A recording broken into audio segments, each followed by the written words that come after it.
Hey, everybody. Welcome back to the Pulpit Aside podcast. We've been brewing up some stuff for season 2 and wanted to pop in and say hi. I'm Coy, I'm Jesse. and we're very excited to have you back for another season of the Pulpit Aside. We are very excited not only to be back together, but to also be with all of you who are joining us, whether you're listening to it as it's happening, or in your car, or online, or watching on YouTube the videos. We're just excited that you are with us. Yes, I've missed this. Have you? I have. I enjoy doing this. Don't you? It's all right. Wait a minute. I'm going to have to find somebody else to co-host this with No, me. don't find nobody else. I did miss doing it. Very excited to be back doing it. However, it's always a busy part of my. The time between March and June is a very busy season for my life with being a track coach at the high school here, Lansing Saxon, that I graduated from. So. Well, you are irreplaceable, that's for sure. Oh, we couldn't look do it. at I don't know we could do Pulpit Aside without you, and we are not ready to put it in the ground. How's coaching? Coaching went really, really well this year. We had more kids than what we've ever had before. Wow. So 40 kids instead That's of 20 to 25. team. That was nice. But you also learned some things. It was harder to exercise the same discipline with more kids than with less kids. And so that was good. So the excitement of having a big team was one thing, but then the responsibility of managing and stewarding that team presented some challenges. That being said, it was a very successful season, had a great year, and looking forward to coming back next year. So even though it was tiring, it didn't make me want to quit or give up. Well, I'm glad you got to be there. I feel like there's a couple sermons, some church growth, paradigms that you could draw out of that experience, honestly. The more people you got, the different way you got to manage it. I mean, there are reasons why, like, the most elite, army segments are the smallest groups of people, right? There's something to that. Why did Jesus have 12, and then why did he have 3? And there's something there. Yeah. You got to think about that stuff. And Leonidas had 300, man, and had it not been for the guy who betrayed him, they might have actually won that battle.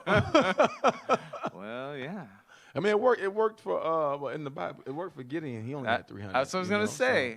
So God just whittled him down. That's right, he did. Maybe we just need to whittle our churches down and see. No, I'm just playing. Yeah, you gotta be careful with that one. Somebody's listening like, wait a minute.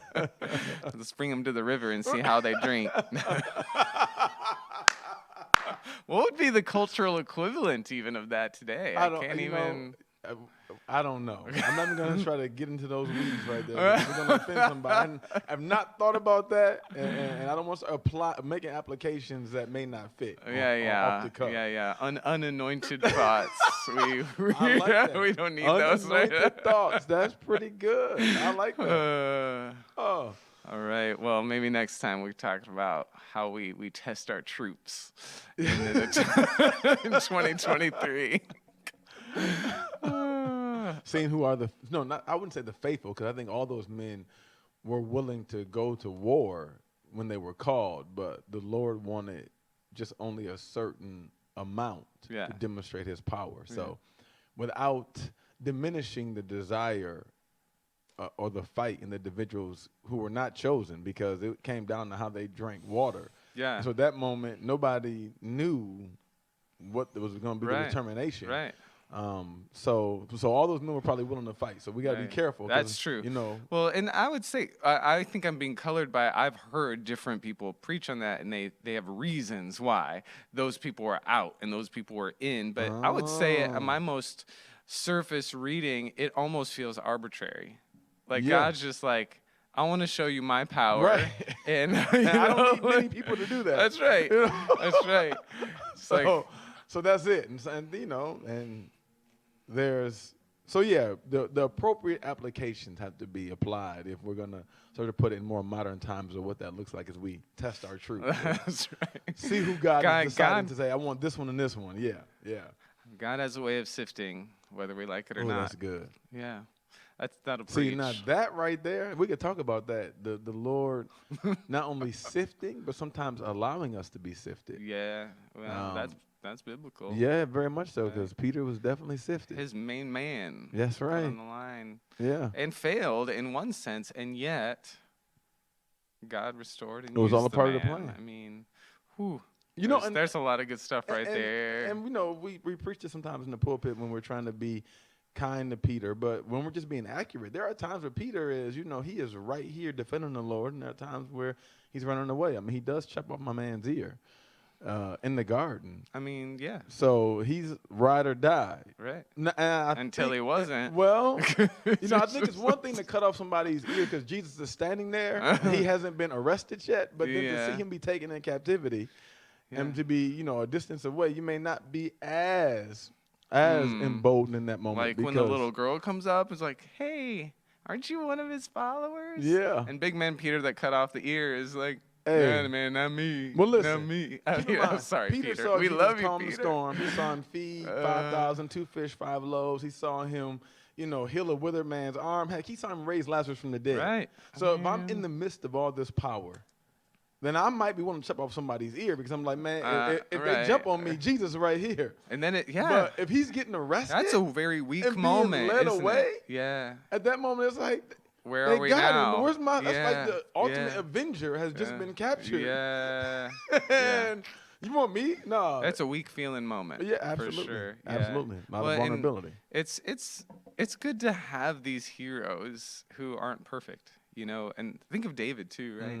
Like, man did not have it all together. No, he didn't. And yet, man after God's own heart. That's right. You know, I mean, the way God deals with us in our weakness and even in the midst of our failings is so kind.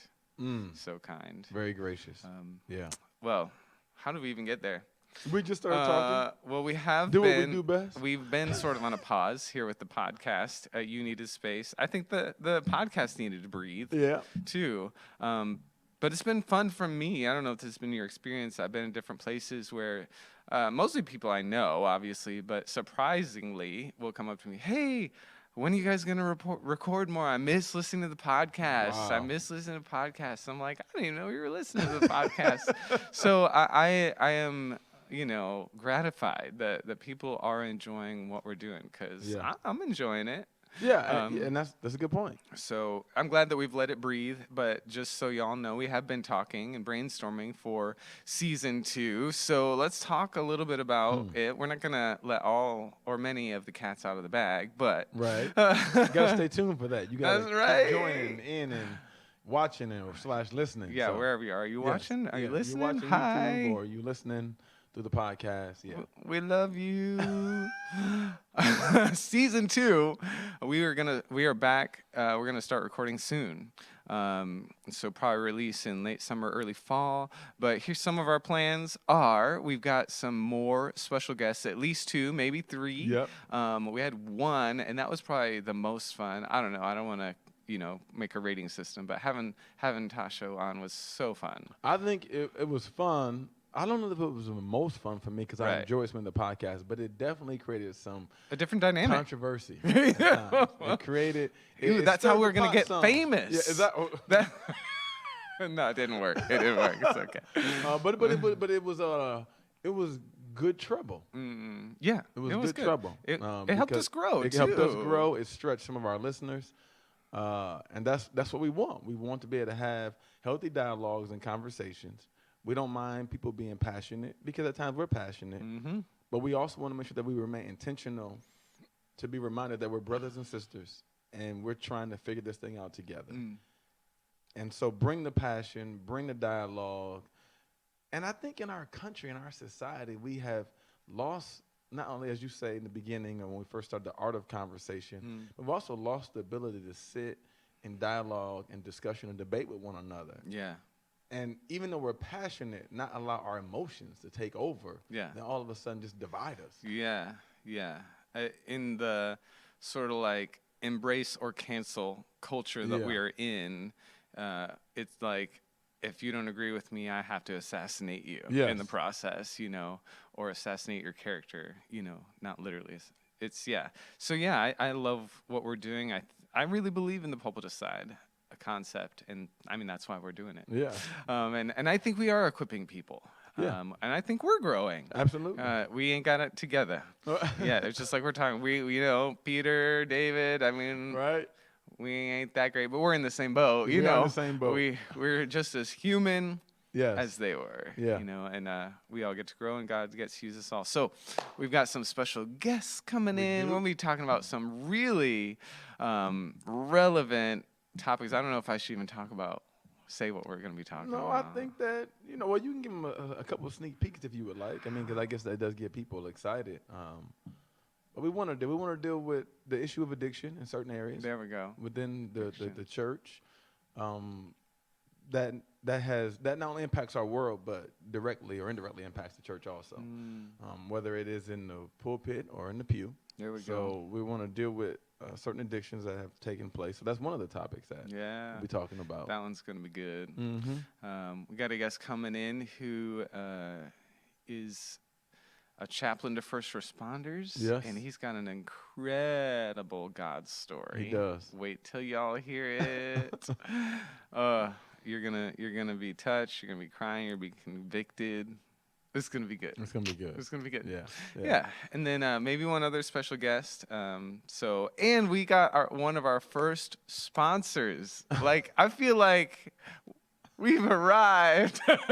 Not really, but like, we have a sponsor. Somebody believes in our podcast, Koi. I think they just believe they like us. That's it. Well, same thing, right? They like us. They're willing to support the work. And so, if anyone else out there is interested in helping sponsor, or you know somebody who might want to sponsor us, get them in touch with us. Yeah. That's new. That's new in season 2. We didn't know if there would be a season 2, you know? Yeah. So here we are. We're moving forward. It's good. And then we're still taking topics from the audience. And so if there's some things that you guys would like us to discuss or talk about, we want you to, shoot us an email or reach out to us, because we definitely want to deal with topics that we are recognizing are relevant, but we also understand that sometimes there are topics that are relevant that you all are aware of and we are not as aware of. And we may not be able to hit everything, but try to hit some of those things. Yeah, you keep saying we should talk about like the upcoming elections. You're really trying to get into some hot water with that. I don't know. Well, so it's one of those things I really don't want to talk about, but everybody will be talking about it. And for us to not at least at some point in time, dive into a little bit of it, I think we might be doing our listeners a disservice, because we're trying to give perspective. Yeah, and equip people. How do you walk through this? Yeah. Without trying to assassinate your neighbor who disagrees with you. You don't have to unfriend people on Facebook, and you don't have to no longer go to certain family get-togethers and gatherings. You don't? No, you don't have to stop doing that type of stuff. I mean, you may, but you don't have to do it just because I don't agree. You may have to do it for other reasons. And then the other thing is, I think we have to learn as Christians how to be a little bit more, I don't want to say culturally sensitive, but sensitive to the climate in which we're in. There are some things. Okay, just unpack that for a sec. So there are some things that I may believe or feel, but I don't necessarily have to try to throw that up in your face. So I'm a pastor, so that makes me a Christian. I'm a male. And so there are certain issues in our society that, from a biblical standpoint, we have to approach or respond to them a certain way. We have to acknowledge certain things as what they are. But that doesn't mean that I have to go somewhere with my hat on and a shirt. I'm a Christian. I love Jesus, and you're wrong if you. I don't have to throw it in your face. Right. I coach a bunch of kids at the high school. They know I'm a preacher. I don't make them pray. Yeah. There are times I'm trying to teach them certain principles about character and integrity, but I don't always have to. Well, the Bible says this, and let me show you. I can communicate those things in a manner where I'm building a relationship that builds some depth, and you're more so inviting me into sharing with you how I feel. So, like one of my kids this year, I said, "All right, I'm gonna give y'all a mini sermon." And that was a joke, right? And one of the kids was like, "It's about time, coach." Ooh, hey. 'Cause he was on the team last year. That's so and good. This is a new group of kids that I have starting from last year. So I have them for the next 3 years now. And last year, because we were a little bit smaller, there were times I would kind of go into just, I guess you call it mini sermonette on character, integrity. Good. So they realized I was a preacher. My kids were on the team. So, that dynamic was also there. So this year, because it was so many more kids, I was like, let me be careful about what I say, because I got new kids. And so, 2/3 of the way through the season, I said, I'm going to give y'all a sermon for the first time this year. And one of my kids, about time. I've been waiting. He was ready all for season, it. like, come on, coach. And no, I didn't crack open the Bible, and I didn't pull out a bunch of Bible verses. But this initial group was looking for, expecting, wanting their coach to get up and talk about life. So. Well, and, like, there's so much to be said for that. I think of Jesus, like, he didn't, require people to step into the kingdom to be around him. He just presented the kingdom to them and in everything he said and did. And I feel like that's what you're doing. Jesus healed people and then, gave them the opportunity to follow. But like, I don't know. Sometimes there's a mindset of like, well, let's get them into the kingdom, and then we can pray for their healing or something like this reward scenario, and that's just not how it goes. But what I really thought of when you were describing that scenario is, I think you have this amazing opportunity, to teach, to coach, to encourage, to equip these young people is really like a fathering role. Absolutely. In a very fatherless culture that we are in. Even if their fathers in the home, sometimes they're just very absent or not really living out their call to be that coach, encourage, equip, to develop character. And so God's granted you, 40 young people that you get to help father in some way, which is so beautiful and so kingdom. I mean, I can't think of anything more that the Heavenly Father would be into. You know what I mean?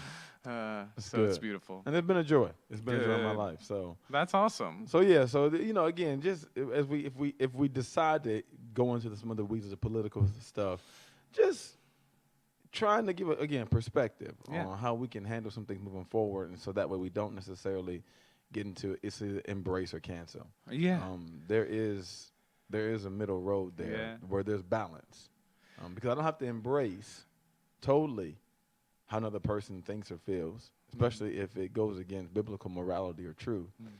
But I don't have to cancel you totally either all the time. I mean, sometimes it's just, man, let's just spend a little bit more time together. And let me really hear you more.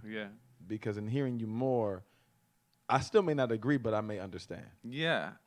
Well, and that's what I love about Pulpit Aside. That's what we're here for. We're not setting up a pulpit, to preach like this is what everyone should believe. There's a place for that. There is. You and I know. Absolutely. I'm in that place every Sunday. But I think you and I have had the experience you just described in private and on the podcast, where there's growing of understanding. And in the growing of understanding, even if we don't agree, I think there can be a depth of appreciation for a person. Absolutely. On the other side. Absolutely. And I think that's so much more beautiful and healthy for all of us. If you really live out, like, cancel everyone that we disagree with, and there's sometimes reasons, like, way certain people are acting can seem to be hurtful or destructive. I get it. But if you take that to its ultimate end, and this is such a tangent, but you take it to your ultimate end, that's where you get like Nazi Germany.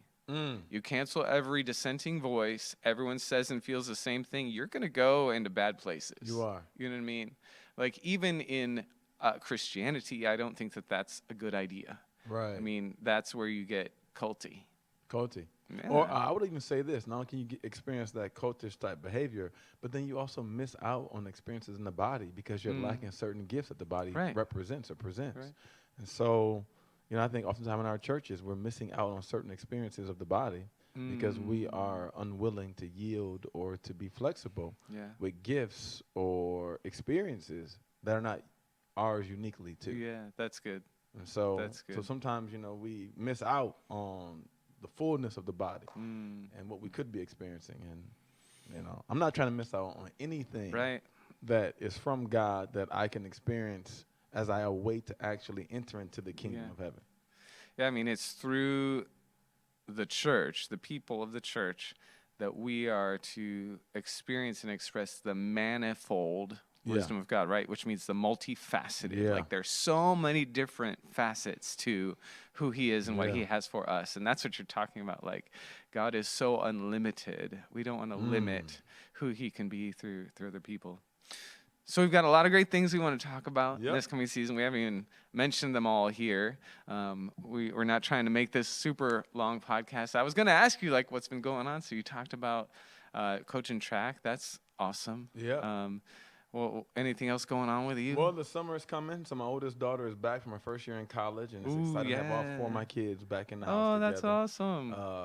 If for those of you who don't know me, I love being a husband, but I love being a dad, a father to my children. So to have all 4 of them back in the house, I'm trying to make some plans where I don't spend as much time doing as much church stuff. It is the summer, so taking more breaks than I normally do. Good for you. Just to sit at home at times with my family. We don't have to necessarily even go anywhere. Just be in each other's presence, each other's space. So I'm excited about that. Excited about, again, my daughter being home, the opportunity to spend time with my family, and the fact that the summer will provide a level of rest that I do need in preparation for the fall when things kick back up. Yeah, and we'll be recording things this summer. Yes, we will be. We'll be recording Pulpit aside, several shows during this time. But I have the time. That's right. So that's good. My daughter, my oldest, will be taking driver's ed this summer. Ooh. So y'all can be praying. Okay. Stay off the roads. if you're in the greater Lansing area. My oldest son is doing driver's ed too. He'll be in round 2. Oh, okay. Finishing up this summer. So stay off the roads, doubly now. Double in the south suburbs and in the city. Okay, right. Now you're all on alert. No, my daughter, she is very smart, very responsible. I am not worried, but I haven't let her drive yet. On the road. Okay. We've done parking lots. We've done parking lots. That's been aight, but now the real deal happens. So that's our big deal for the summer. Okay. Yeah. Now I think we've talked a little bit about this, but the other thing I just wanted to maybe open just a little bit of is, what do you feel like just in the cultural moment we're in that God is doing or saying to the church? Now, obviously, we're not apostles to the global church, right, but we are leaders in the church and in our own area. So what is your sense of what's being highlighted and stirred in you? I think one of the things that's being stirred in me is taking some time to spend time with just him. Same. Yes. I think that's it. Taking some time to spend some time with just him. Yes. So we can hear more clearly, more accurately, and then move forward as he's directing. Yeah. So I almost wanted to say a pause or a reset, but I don't know that it's really a pause or a reset, because a pause means kind of like you stop, you stand still. A reset means you start all over. I think we're moving and we're going, and as you're moving and going, sometimes you need to check back with the coach or check back with your parents. Hey, am I still check back with your boss, supervisor, make sure I'm still going in the direction that you want me to go, or if there's a shift somewhere, then let me know what that shift is. And so, that's so good. Just take some time to spend some time with him. I think, I would so agree. I would say, I feel like the Lord's been doing that with me, and not even just not a pause, not a reset. I think it's about having a lifestyle that values that. And so, I think of how Jesus was known to often go away to lonely places to pray. It was part of his lifestyle. And so I have felt challenged just in this past season, and I'm looking to continue as a lifestyle choice, taking even parts of a work day to go away and just to be with the Lord. And it is a choice, because there's always more to do, right? And it's a hustle culture, right? Yep. If you're not doing, you're not producing, then you're not worth it. Goodness. You know what I mean? But I think there, like you said, that there's so much value, and I don't think it's just for pastors. I don't think it's for leaders. I think it's for believers, because world is not ever slowing down. Like, we keep adding layers of busyness. We've created all the conveniences in the world, and yet we still can't sit still. You know what I mean? Like, we have machines to wash our dishes, to wash clothes, to cook food. We got all the machines, and still, like, we're busy, even just mentally with all these devices in our pockets and in our hands. Like, they're always talking to us, and social media and texting and email and, like, whatever. Just even scrolling it, our minds are just like always constantly moving, constantly going. And I think Jesus knew it was up. Yeah. It's like, I'm gonna just go over there and not, Well, as he said to his disciples, come away for a little while and rest. He did that too. He would wake up early in the morning after a night of ministry, and he would be somewhere praying, spending time. So I think that is a big thing that the Lord is impressing upon my heart, and it's something that is also very personal to me in this season, to spend some time with the Lord. So good. Yeah. So good. Well, I think that's all we got for this particular. Yeah, I mean, we could talk forever. Oh, absolutely we could. We could. That's our gift of talk. It is, and we actually like each other and enjoy one another's company. That's helpful. That's if we didn't like each other? We wouldn't be doing. It would still work though, wouldn't it? I think we could do this. If I didn't like you, no. You would have never said, "Yeah, I get it. No. I get it." Or if I unless there was a lot of money involved. First we started doing the show, and then I didn't like you. Like no. And let's be clear, it does not matter how much money is involved. If I don't like you, then it's hard to do stuff like this because it's hard to trust the person you're doing it with. Yeah. Now, if I was being forced to, because it was my job or something, different story, then you just become professional. Yeah. But I have chosen to live my life, even in planning the church, to where I can be in a place and a space with individuals where I get to choose, because the relationship has value, it has depth, and I genuinely enjoy it. Yeah. So one of the things that at times, when I think about, kingdom life maybe isn't as big as I wish it was, and maybe, I could make more money doing something else, part of the strings that come along with that is someone else now governs my time. They tell me where I can go, who I'm going to be next to. And, again, if at some point I don't like you anymore, I'm like, hey, brother, I love you, but I don't like you. And so we're going to have to do something different. I love you too. So if we ever get to that point, just be honest. Let's do it before it's too late. Oh, I'll be honest. You know what I'm saying? I'll be honest. Although I don't know. I think if we're making some money, you might still stick around. No. What? Oh. Hey, that was what you said. If money was involved. Okay, so you're just throwing that one back at me. Okay, fine. Do I need to apologize? I'm joking. No, you don't need to apologize. Listen, people do a lot of things because of money, and I don't think it's always a bad thing to make a decision due to the financial compensation that is involved. I think that there can be great wisdom in that, great tact, and even a sense of spiritual responsibility in it. So, in line with what you were just saying a couple minutes ago, I have recently been very struck with the thought, or just like thankful for God's way of leadership. In that we many times think that, well, I wish it was like this and I wish it was like that. And I think back to me 20 years ago and the things that I really wanted or wished or hoped would happen. And I look back and I'm actually grateful that they didn't. Because now I get an inside picture on people who live that life. And I'm like, ooh, like, I thought that would be happy, but everyone that ends up there is not happy. Or you know what I mean? We won't always say everyone, but a good majority of people are navigating a space that you and I are not having to navigate, and it comes with a lot of baggage and issues. Pressure. Pressure. Yeah, it's not as glamorous as it looks. It's not. Like, and just the level of responsibility and sacrifice sometimes to prop up your popularity or your success. It means what are you sacrificing? That's right. Because on the altar of that is your personal life, your marriages, your kids, and that would never be worth it. And it costs you something to build a brand. Yeah. And sometimes it costs you more than what you really wanted to give up. But once you get in it, sometimes you got to just give it up. And here's the other thought with that, like, that I've shared with other people, but then I remind myself, like, we always think, like, well, if we had this or that, like more money, for instance, we had more money, more popularity, more power, life would be easier. And I just think it's not true. Here's what I think is true, is I don't think anyone has an easy life, except for maybe a newborn baby. Everybody's doing something for them. But they don't think it's easy. They think life is terrible, because they're crying for everything. I can't feed myself. My diaper is wet. I mean, literally, no one in this life has an easy life. I don't believe anyone does. I think everyone has a different set of challenges. Yeah. You know what I mean?